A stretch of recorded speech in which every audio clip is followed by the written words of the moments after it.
When female killers coldly plan their murders, quietly plotting, like an animal stalking its prey, they become predators.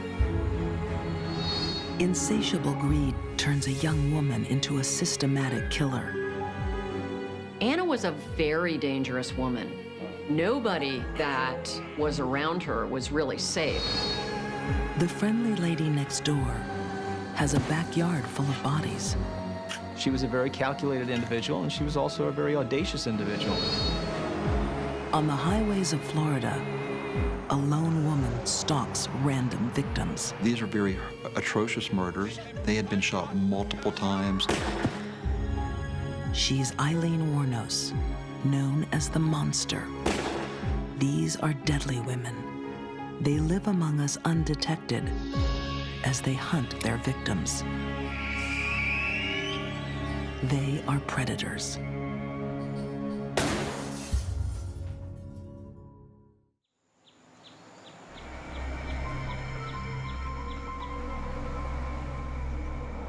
Of all America's deadly women, there is one who stands out.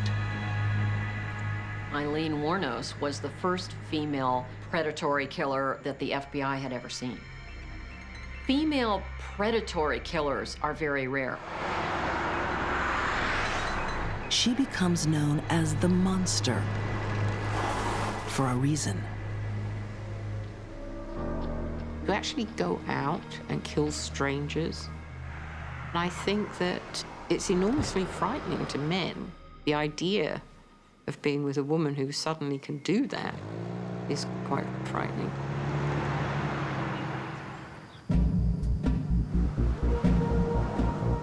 Eileen Wuornos works as a prostitute, plying her trade on the highways of Florida.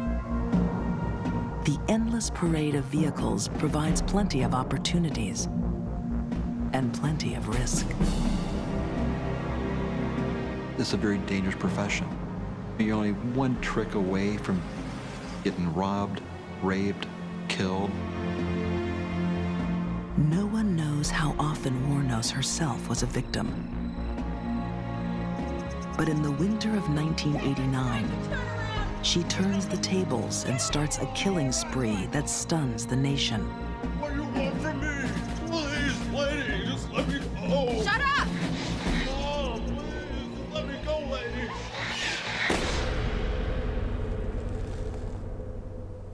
This is where we found the body. He was just a few feet off this paved road into this cul-de-sac. Homicide detective David Taylor was called to one of the murder scenes. It's one of many. Eileen will kill 7 men before she's caught. When you have someone shot multiple times, you're looking at some highly charged emotional stage. You're looking at a lot of hate and some revenge. A lot of people may use the term overkill. Eileen's victims were shot multiple times with a .22 caliber pistol. They are robbed of their money and their cars. I came to believe, over a period of time, that each of the murders was precipitated by something that triggered enormous fear of abandonment in Eileen. Writer Sue Russell has studied Eileen's crimes like few others. While the media have speculated Eileen killed because she hated men, Sue thinks her main motive was very different. She killed when she felt desperately under threat and stress. Her fears of abandonment went off the scale through the roof. In her early 30s, Eileen is in a long-term relationship with Tyria Moore.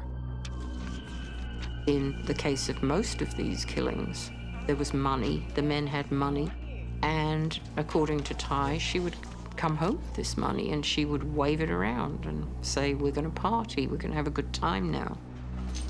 The proceeds of murder become Eileen's insurance policy. Scared of losing Ty to other women, Eileen uses the money to keep her affections. I think she thought that she could buy Ty's continuing presence in her life. What had always been her modus operandi, to try to buy friendships, buy love, buy people in her life. Very sad, really, when you think about it. Eileen, the monster, has been buying attention for a long time. After being abandoned by her parents and going to live with her grandparents, she craves it. There was allegations of sexual activities and sexual abuse. If you start from the time that she was just a young child, she just didn't really get that fair shake in life. Children that suffer maternal deprivation in their early years, the chances of them having something profoundly wrong in adult life is great. It's probably 35 to 40%. Even before she reaches her teens, Eileen is on her own, living rough in the woods, where she learns dangerous habits of survival. By 11 or 12, she was taking money for sex. She became pregnant as a very young child. She was actually given up to a home for unwed mothers. She was thrown out of the house, essentially. So she was on her own at a very early age.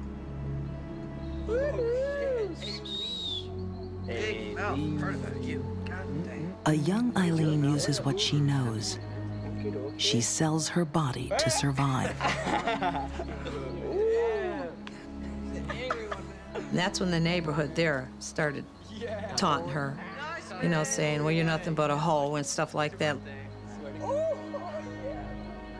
Shut up! She went off on everyone, you know, and they went off right back at her. Dawn Botkins was there in the early years. She was one of Eileen's few friends. She just wanted to be part of everything with everyone, just sit and drink and smoke. Wake up! And be happy and listen to the music. They just would never give her a chance, and I just don't know why. The monster is shunned and ridiculed. The more she's hurt, the more she strikes back. She had this explosive temper, I'll kill you! which made her extremely difficult to be around and made friendships very difficult. But in the years to come, Eileen will find the love of her life, the answer to her happiness.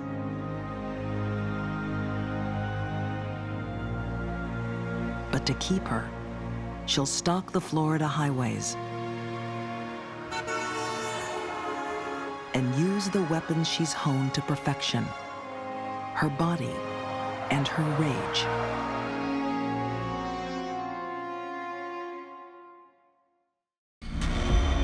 Eileen Wuornos has been a prostitute for more than 20 years. In 1989, she's working the highways of Florida, risking assault to make a living. But now she's found a more lucrative activity: murder. So she was a robber who killed. She said in her confession that she did not want to leave any witnesses. The money is a show of affection for Eileen's long-term partner, Tyria Moore. She clung to what she knew, which was, let's try and buy the continuing presence of this person. Let's try and buy the love. Let's try and keep them in my life. The only way she knew how to do it. But after each murder, the money inevitably runs out.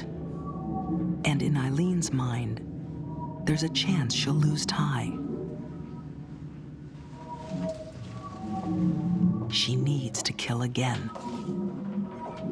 Eileen is not really the classic predator in that it doesn't appear that she would stalk her victims.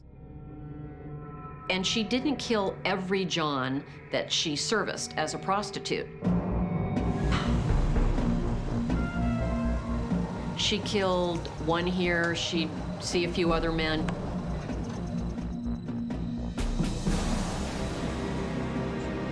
When she does kill, Eileen takes no chances.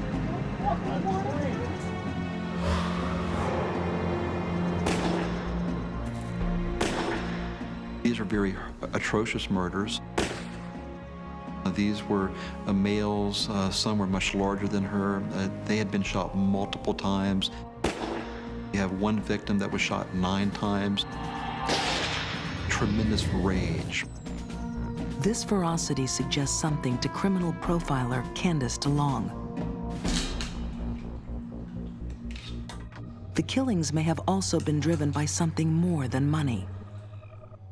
There has to be more than that to take a life. I think for Eileen, at some point, she enjoyed it. She didn't need to kill these people to get what she wanted. And that's probably because she felt fine doing it. She had no sense of remorse. After each murder, more tragedy, as families wait for loved ones who never come home. You can see the pride that I have being next to him. Letha Prater is the sister of Eileen's 4th victim, Troy Barres. He wasn't even a customer. He just stopped to give Eileen a lift. His wife called me about, I guess, 10 o'clock and said, Troy hasn't come home yet. And it's not like him not to come home or call. And I hung up the phone and I just knew it was bad. We looked and everything that we could possibly think of, but we didn't go down that little road where he was found. Barres had been shot twice, once in the back and once in the chest. All these years have gone by that I haven't had him and had his company and had his friendship. It caused my mother to die earlier than her time. He was her baby and she couldn't handle the thought that she had to bury her child. People say it gets better. Didn't get better for her, it got worse.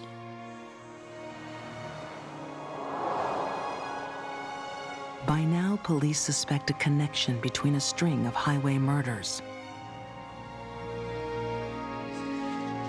Their break came from a small traffic accident Eileen and Tyria had in a car stolen from one of the victims. We reference back to a case that occurred in 1990 in this county. That involved a motor vehicle that had wrecked. 2 females were seen leaving that vehicle. That lead took them to Daytona Beach, where Eileen Wuornos was already known to local detectives. This detective says, hey, I've seen the composites. I think that there could be 2 females from my jurisdiction. The trail ended at a local biker bar, the last resort.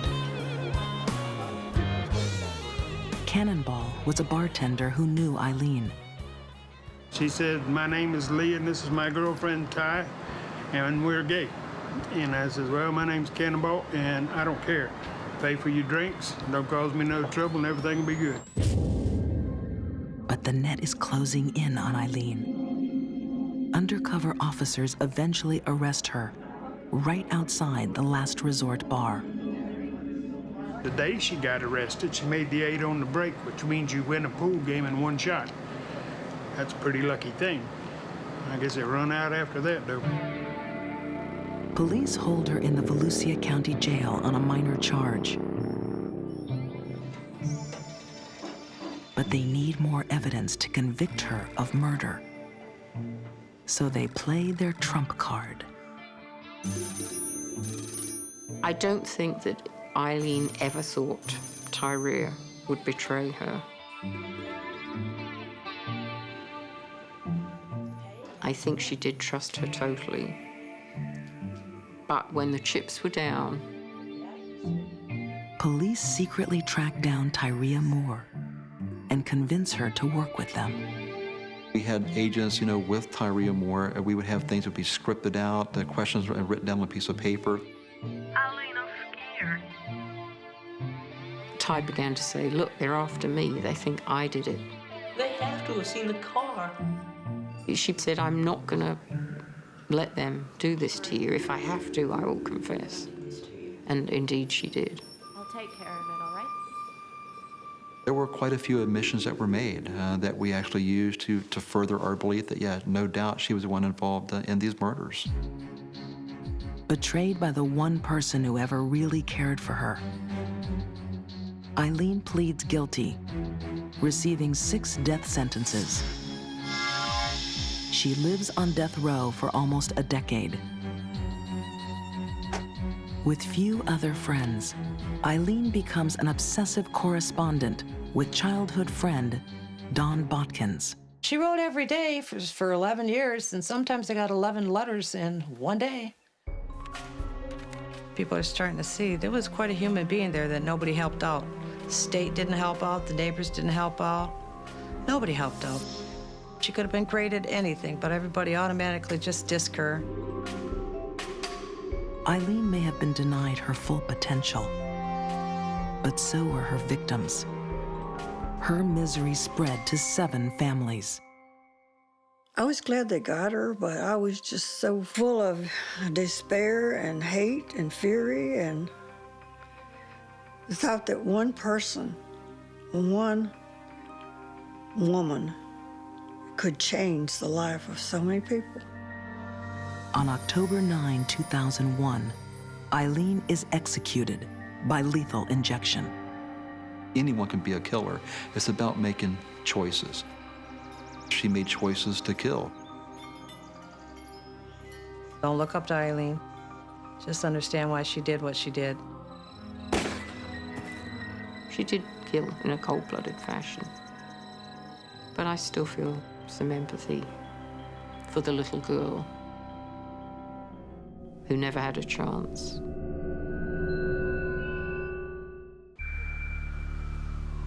In the criminal world, female predators are often quiet killers. For the average woman, it takes 8.4 years before she gets caught. Yet for men, it's half that amount of time. Calculating and methodical, they may stalk and kill for years without detection. As Dorothea Puente did, until a knock on the door of her boarding house in 1988. She just answered the door. She was very polite, introduced ourselves. She invited us in. Detective John Cabrera was working cold cases in Sacramento, California. A man had gone missing. His last known address was Puente's boarding house. I just had this feeling, and it stayed with me. What I simply did was watch every move she made. I looked for all those little things that, you know, detectives look for in people to show that maybe they're trying to hide something. In the back garden, Detective Cabrera finds suspicious mounds of dirt. We started digging in 3 different areas. She was getting ready to put in a winter garden. We assured her that whatever we dug up, we would simply make sure it was all returned to normal. What John uncovers that day is more than he ever imagined. And I put my shovel in the ground, and I thought I'd snag something. With my bare hands, I started pulling on what I thought was a root. And I pulled, and finally it broke loose. There I was sitting there holding this leg bone in my hands. It was very startling. As a younger woman, Dorothea herself had been full of surprises. With dreams of living the high life, she attempts to ingratiate herself with Sacramento society, using tall tales of her past, claiming connections to everyone from Swedish ambassadors to film star Rita Hayworth. Dorothea claims many things: that she survived Hiroshima's atom bomb, and that she's medically trained. She pretended she was a doctor. She had false diplomas and things around. A lot of the folks in the area thought she was, in fact, a doctor.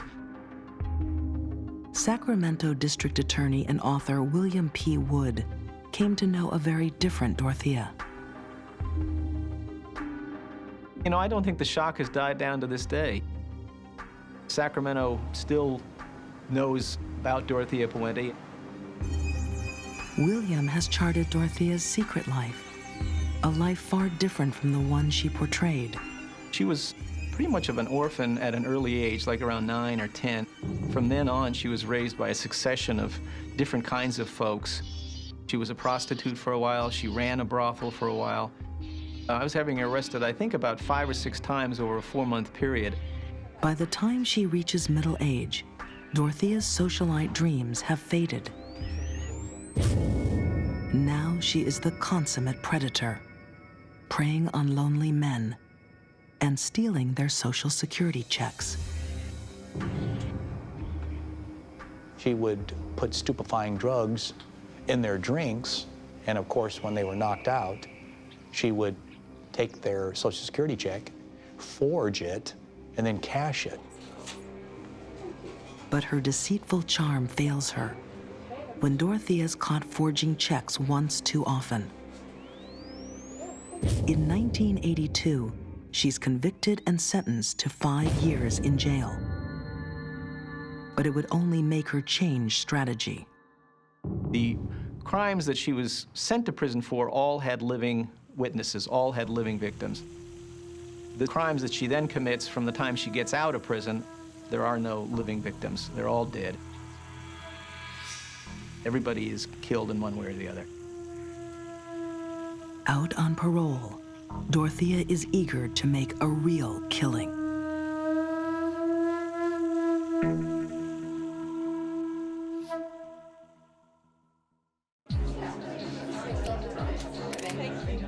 Dorothea Puente begins life full of glamorous dreams, but by middle age, the dreams haven't come true. The reality is she's a petty criminal, running a small boarding house in Sacramento, California. Well, the people that she chose to take in were, I believe, what you might call the hard to place. A lot of them had medical problems. It was a divide between elderly and disabled. Her warm personality charms those around her. She was the good lady in the neighborhood. Every week she had a burrito day, and people could come and she handed out burritos. But deep down, she is a lethal predator. When nobody else wanted them, lodgers like 64-year-old Dorothy Miller came to Dorothea. They'd often lost touch with family, were alone, and vulnerable. Dorothea may have a new career, but she keeps her old ways, spiking drinks. She uses her prescription sleeping pills, Dalmane, also known as flurazepam. Flurazepam is a drug that's used for insomnia. It's a drug that's used frequently to cause people to go to sleep. It works by quieting down the brain activity. As far as she was concerned, she knew they would go to sleep forever.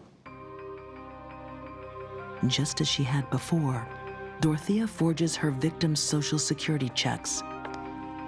But this time, no one is alive to contest them. Dorothea's victims were street people, people living on the fringe, people who might only be known by one social worker here or there, people that no one would miss. She was a very calculated individual. She was also a very audacious individual. She took the opportunity to give them a nightcap, and it was a nightcap that would be the last one they ever took. Dorothea is determined not to go back to jail. She buries the evidence in her back garden, thinking no one will notice. Dorothea's garden is becoming a boneyard. In all, 7 victims end up buried here, though neighbors never notice. But one victim would be missed. Vagrant Bert Montoya was reported missing by a social worker. Apparently, she had been looking for him for the past 3 months and not really getting anywhere talking to Dorothea, and kept feeling like she was getting a runaround. And that led Detective John Cabrera to Dorothea's boarding house that fateful day in 1988.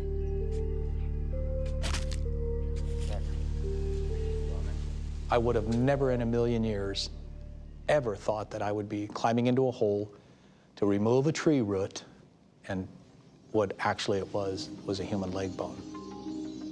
This could not be Bert. This was just simply bones. I don't know. Bert had only been missing for 3 months. They had found a different victim, and there would be more.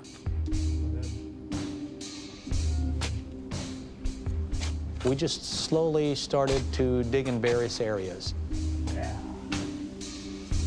Dorothea knew her crimes would be revealed. He asked me if she could go get a cup of coffee, that this whole thing was making her nervous. I escorted her over to a nearby hotel where she had told me she wanted to have a cup of coffee, and then I just quickly walked back over to the house and continued digging. And I put my shovel in the ground, and I thought I'd snag something. And when I pulled it up, there was another leg. First thing we thought about was, let's go get Dorothea. But Dorothea is gone. She walks straight out the back of the hotel and catches a bus to Los Angeles. There was a lot of embarrassment, and there was a tremendous enthusiasm to get her back in custody as fast as possible. Police may have lost their suspect, but as they keep digging, the evidence against her is piling up. Every day is just a day that you can't believe what you're finding. It's just body after body after body. There were 7 victims buried at F Street itself. And forensic testing linked them all to Dorothea's prescription sleeping pill, Dalmane. The 7 victims had all died within 24 to 48 hours of taking a large amount of Dalmane. But now Dorothea has been exposed as a predator. Even in Los Angeles, there is no place to hide. She found a fairly elderly gentleman drinking in the bar in a midday during the week and struck up a conversation with him. And this gentleman saw her face on the television. He realized that, in fact, she was being sought and called the police. Dorothea Puente is linked to 9 killings, but is found guilty on only 3 murder counts. She serves a life sentence in prison, maintaining her innocence. She will say she's innocent of murder till the day she leaves, you know, in a bag, because that's the only way she's getting out, as far as I'm concerned. She was able to kill over and over again and go undetected for years by appearing to be a sweet, refined, charming woman. And she was anything but. You could not, in fact, make up the story of a female serial killer operating in the middle of the state's capital. But the fact is, this did happen. Makes fiction, frankly, look kind of pale by comparison.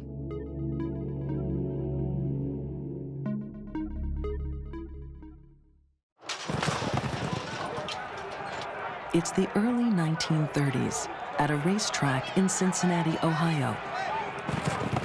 As the horses pass the post, a young lady in the crowd becomes anxious. She has lost once again, and her debts are mounting. But Anna Marie Hahn has a sinister way to fund her gambling addiction: murder. I think Anna Marie was evil personified in a very soft, womanly way. She was willing to do anything to get that money. And if it involved killing someone that had her money in their wallet, she would do it. 1929, 23-year-old Anna Hahn migrates from Germany to Cincinnati. She shamed her family by having a child out of wedlock. Cincinnati's German community, the Over-the-Rhine district, welcomes Anna. It's a welcome that will cost some of them their lives.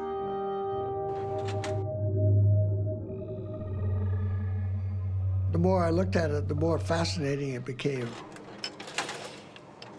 Journalist and author Diana Britt Franklin is an expert on the dark, deadly life of Anna Marie Hahn. What she's found is a woman who is the consummate predator. She had it all. I mean, she knew how to manipulate and steal and poison.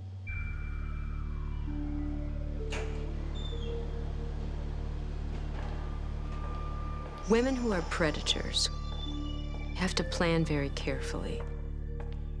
They have to study their victim. They have to try to get their victim when they are the most vulnerable. Pressured by mounting gambling debts, Anna would stalk for victims in a local apartment block. Behind each door, there's a lonely, elderly German man. Perfect prey for Anna Hahn. She went through an apartment building and knocked on doors asking for old men who were single. Anna developed a scheme to get at wealthy, elderly, sick people. It was to become a nurse and to go into their homes. At that point, her predatory nature came out. 78-year-old Jacob Wagner answers that fateful knock on the door. Anna has found what she's looking for. He allows her to help with chores. Instead, she helps herself to Jacob Wagner's belongings. She'd take a nickel as easily as a dollar. No, she would steal anything in sight. Anna was a very dangerous woman. Nobody that was around her was really safe if they had money or property. Within months, Jacob Wagner is dead. His money pays off Anna's gambling debts, but not for long. At the track 3 or 4 times a week, her losses mount. Anna's gambling habit is out of control. Anna was a killer who also had an addictive personality. So anything that served her was something that was going to be repeated. For Anna, killing men and taking their money and their things served her well and became an addiction. Anna's next target is a wealthy businessman she finds in the neighborhood, George Heiss. Mr. Heiss was a coal dealer that she met and befriended and got very friendly with him. He would take the money he collected from his coal deliveries and give it to her. But it's not enough for Anna. George's days are numbered. His drink is laced with arsenic, and he's paralyzed for life. Arsenic loves to attack the endothelial cells, those that line the blood vessels. When it attacks, those blood vessels begin to leak. Leakage of blood anywhere, particularly in that very critical central or peripheral nervous system, can cause symptoms such as paralysis. Anna didn't care. This was merely a means to an end. She would become a compulsive predator, striking again and again in her community. A community blind to the killer living amongst them. Yeah, all these people were dying left and right in this close-knit neighborhood, and nobody was saying a word. Eventually, somebody spoke up and said, hey, we're missing one. And they reported it to police, and police didn't believe it and didn't have any evidence to go on, and they would just slough it off. She is getting away with murder. And the question is, what can stop her? Cincinnati in the early 1930s. A cold, methodical murderer is at work. Anna Marie Hahn is a young German migrant, driven by greed, preying on the weak and the elderly. No one realizes a killer is in their midst. Even today, you don't suspect a woman of being a serial killer. There are not that many, and maybe there are a lot more than we think, because they're hard to detect. They're very hard to detect. Who would suspect a nice German lady like Anna Marie Hahn being a serial killer? You just would not believe it, and the police didn't either. Anna Marie plies her deadly trade through the 1930s. A ruthless predator, she is careful, cold, and calculating. This type of murder is not for somebody who likes to act rashly or quickly. This is for somebody who is very happy to sit back and wait till the right time and then pounce. 67-year-old George Gazelman becomes her next prey. Like the others, he's lonely and sick and agrees to be cared for by Anna. But he is being cruelly poisoned with arsenic and croton oil.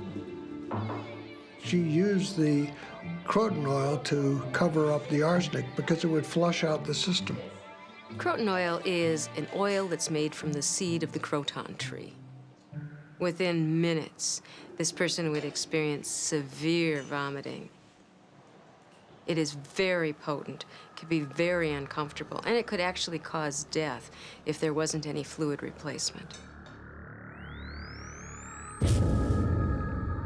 George Gazelman dies in his room, but not before Anna takes him for all he has. Anna's greed was insatiable, and it certainly compelled her to commit murder. But it was also a choice that she made.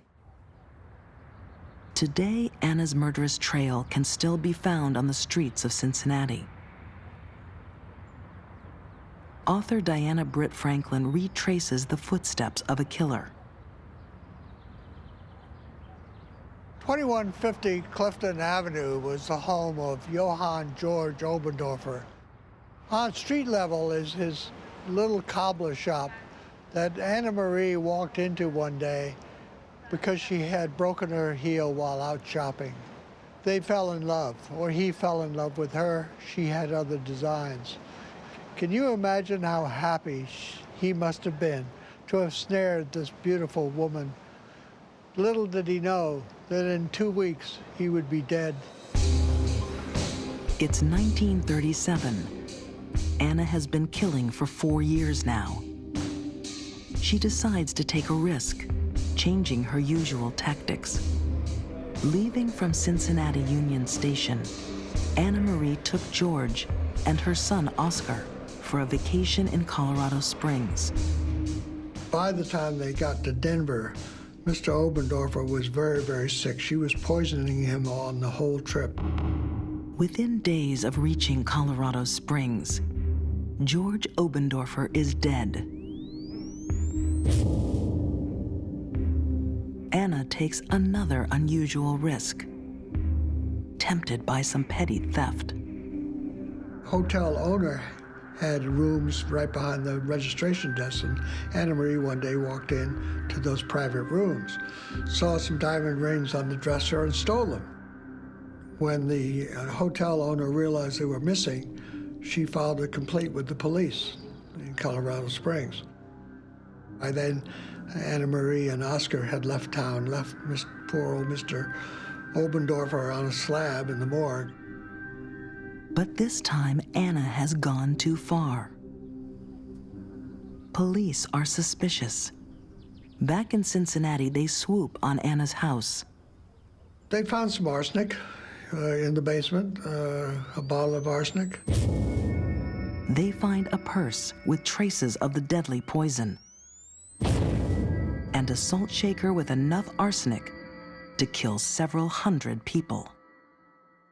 I would call all of that the smoking gun in this case. On August 10, 1937, Anna is arrested. The predator has become prey. The ultimate irony with predatory killers is eventually they become so sloppy and leave clues that they fall into the sights of the police and they are stalked and they are caught. And while Anna stealthily killed in anonymity, the horrifying details of her case stun a nation unaccustomed to serial killings. It was a shocking, shocking case.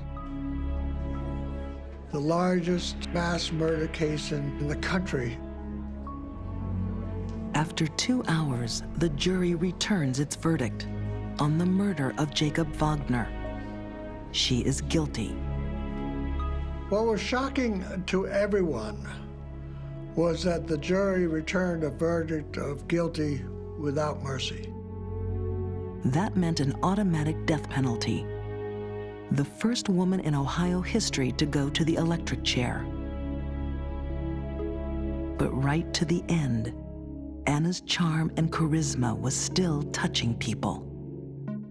The judge cried because he had to sentence Anna Marie to death.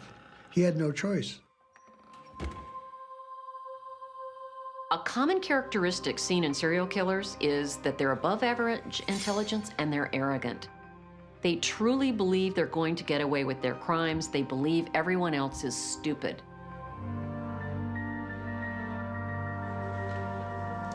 Then, on the eve of her execution, a stunning backflip. Anna sits down and writes a 20-page confession of her crimes. Only Anna knows why she wrote those letters. Maybe she wanted to set the record straight. But for a sociopath, the greater likelihood is that she was in control till the very end.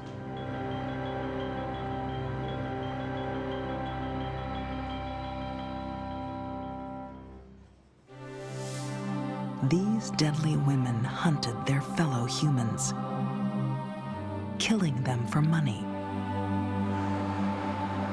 Eileen Wuornos hitchhiked the highways, looking for her next victim. Anna Hahn quietly stalked the old and the lonely. And Dorothea Puente led a double life, leaving a graveyard at the bottom of the garden. Once they became the prey of a predator, these victims didn't stand a chance.